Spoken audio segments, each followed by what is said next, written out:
নমস্কাৰ অসমবাসীৰ বাবে কেইবাটাও গুৰুত্বপূৰ্ণ খবৰ ভাৰতৰ প্ৰধানমন্ত্ৰী আৰু অসমৰ মুখ্যমন্ত্ৰীয়ে প্ৰকাশ কৰিছে।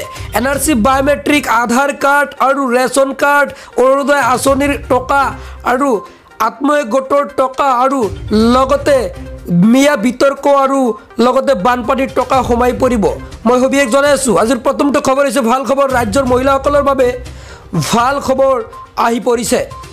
সাজু কৰক প্ৰয়োজনীয় নথিপত্ৰ হয়। টকা পাবলৈ প্ৰয়োজনীয় নথিপত্ৰ সাজু কৰক। 15 ছেপ্টেম্বৰৰ পৰা কৰিব পাৰিব আবেদন। নতুনকৈ 12,60,000 মহিলাক লোৱা হ'ব সামৰি। প্ৰতি সমষ্টিতে 10,000কৈ মহিলাক দিয়া হ'ব চৰকাৰী ধন। অৰুণোদয় আঁচনিক লৈ হিমন্ত বিশ্ব শৰ্মা চৰকাৰৰ ডাঙৰ সিদ্ধান্ত। অৰুণোদয় 3.0 শীঘ্ৰেই এৰি দিয়া হ'ব ৰাজ্যৰ মহিলাসকলৰ বাবে। পূৰ্বতে অৰুণোদয় আঁচনি অন্তৰ্ভুক্ত নোহোৱা প্ৰতিগৰাকী যোগ্য মহিলাকে লোৱা হ'ব সামৰি এইবাৰ অৰুণোদয় 3.0ত। কি নথিপত্ৰ লাগিব আবেদনৰ বাবে সবিশেষ মই জনাই আছোঁ।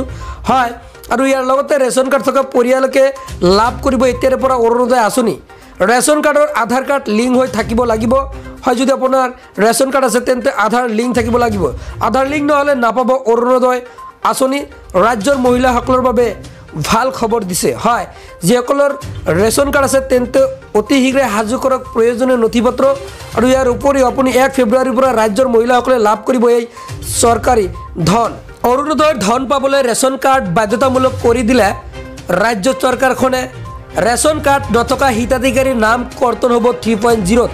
হয়, যিসকলে আগতে ৰেচন কাৰ্ড আছিলে অৰ্থাৎ ৰেচন কাৰ্ড যিসকলৰ নাম নাই তথাপিও আবেদন কৰিছিলে আৰু তেওঁলোকৰ কিন্তু কৰ্তন কৰি দিব। আৰু 1 ফেব্ৰুৱাৰীৰ পৰা 3.0 যিসকলে আবেদন কৰিব তেওঁলোকক কিন্তু নতুনকৈ দিব অৰুণোদয় আঁচনিৰ ধন। পুৰণি অৰুণোদয় বহু হিতাধিকাৰীৰ নাম কৰ্তন হ'ব এই কথা উল্লেখ কৰিছে মুখ্যমন্ত্ৰী হিমন্ত বিশ্ব শৰ্মা ছাৰে। হয়, একাংশ লোক বঞ্চিত হ'ব অৰুণোদয় আঁচনিৰ পৰা। কোনসকলে বঞ্চিত হ'ব চাওক। ঘৰত চাকৰি হোৱা, নতুনকৈ চাকৰি হোৱা, গাড়ী লোৱা লোক বঞ্চিত হ'ব অৰুণোদয় আঁচনিৰ পৰা। এইবাৰ ৰেচন কাৰ্ড থকা হিতাধিকাৰীয়ে লাভ কৰিব অৰুণোদয় আঁচনিৰ ধন। অৰুণোদয় আঁচনিক লৈ ৰাজ্য চৰকাৰৰ বৃহৎ সিদ্ধান্ত।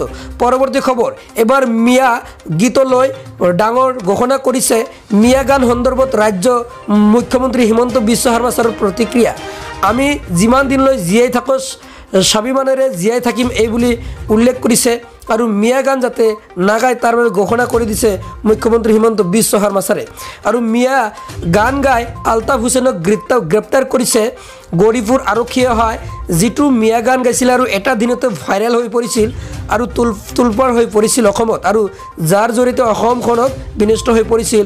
আৰু সেইবাবে মিয়া গানৰ বাবে কিন্তু আলতাফ হুছেইনে গ্ৰেপ্তাৰ হৈ পৰিছিল।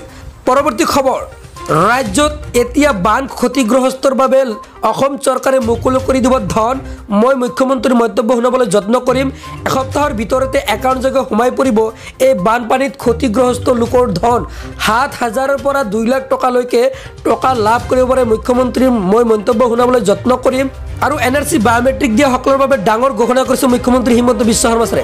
পৰৱৰ্তী খবৰটো হৈছে ভাল খবৰ। এনআৰসি বায়োমেট্ৰিক দিয়া সকলৰ বাবে ডাঙৰ মন্তব্য কৰিছে মুখ্যমন্ত্ৰী হিমন্ত বিশ্ব শৰ্মা ছাৰে।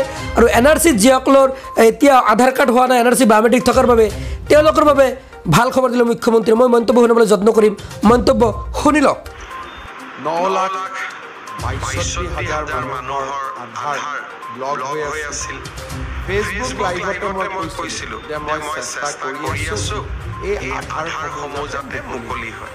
ভাৰত চৰকাৰে ইতিমধ্যে এই আধাৰসমূহ মুকলি কৰি দিয়াৰ বাবে নিৰ্দেশ দিলে। মই বিশ্বাস কৰোঁ যে অহা অক্টোবৰ মাহৰ পৰা বা তাতকৈও আগৰ পৰা সকলোৱে বন্ধ হৈ থকা আধাৰসমূহ এতিয়া আপোনালোকে সংগ্ৰহ কৰিব পাৰিব। যিসকলে ইমান দিনে কষ্ট পালে তেওঁলোকক মই আজি অভিনন্দন জনাইছোঁ যে বহুদিনীয়া কষ্ট এটাৰ অৱসান হ'ল।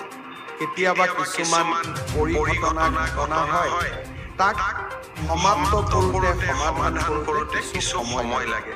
তথাপিতো এই খবৰটো আপোনালোকক দিব পাই মই যথেষ্ট আনন্দিত হৈছোঁ। অহা এসপ্তাহ 10 দিনৰ ভিতৰতে বানপানীত আক্ৰান্ত লোকসকলৰ ক্ষতিপূৰণ আমি তেওঁলোকৰ একাউণ্টত পঠিয়াবলৈ চেষ্টা কৰিম।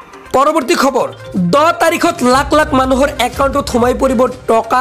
কোনে কোনে লাভ কৰিব সবিস্তাৰে মই জনাই আছোঁ, কিয়নো 10 তাৰিখ আহিবলৈ হাতত কেইটামান দিন বাকী আছে আৰু আপুনি যদি টকা পাব বিচাৰিছে তেন্তে ভিডিঅ'টো এতিয়া এটা শ্বেয়াৰ কৰি সম্পূৰ্ণকৈ চাই থাকিব আৰু চেনেলটো যদি ছাবস্ক্ৰাইব কৰা নাই এতিয়াই চেনেলটো ছাবস্ক্ৰাইব কৰি ৰাখি দিয়ক কিয়নো 10 তাৰিখ হৈছে পেঞ্চন আৰু অৰুণোদয়ৰ দিন প্ৰতি মাহৰ 10 তাৰিখ দিনে হিতাধিকাৰীসকলে কিন্তু টকা সোমাই দিয়ে আৰ্তজনৰ কাষত ৰাজ্য চৰকাৰ প্ৰগতিৰ দিশত ৰাজ্য আমাৰ এই শ্লোগান দিছে অসম চৰকাৰ মুখ্যমন্ত্ৰী হিমন্ত বিশ্ব শৰ্মা ছাৰে আৰু 10 তাৰিখত যেহেতু টকা সোমাই দিয়ে আৰু 10 তাৰিখত যেহেতু পেঞ্চন আৰু অৰুণোদয়ৰ দিন সেইবাবে অৰুণোদয় আঁচনিৰ টকা অৰুণোদয় 2.0 আঁচনিৰ টকা শ্বহীদ কুশল কোঁৱৰৰ বৃদ্ধ পেঞ্চন আঁচনিৰ টকা ইন্দিৰামেৰী সাৰ্বজনীন বিধৱা পেঞ্চন আঁচনিৰ টকা দীনদয়াল দিব্যাংগজন সাহায্য আঁচনিৰ টকা শ্বহীদ কুশল কোঁৱৰৰ বৃদ্ধ পেঞ্চন আঁচনিৰ টকা পঞ্চায়ত প্ৰতিনিধিসকলৰ টকা এইসকলৰ টকা কিন্তু সোমাই দিব অসম চৰকাৰে আৰু বানপানীৰ কিন্তু টকা সোমাই দিব পাৰে কিয়নো মুখ্যমন্ত্ৰী যেহেতু ঘোষণা কৰিছে এসপ্তাহৰ ভিতৰত বানপানীৰ টকা সোমাই দিব আৰু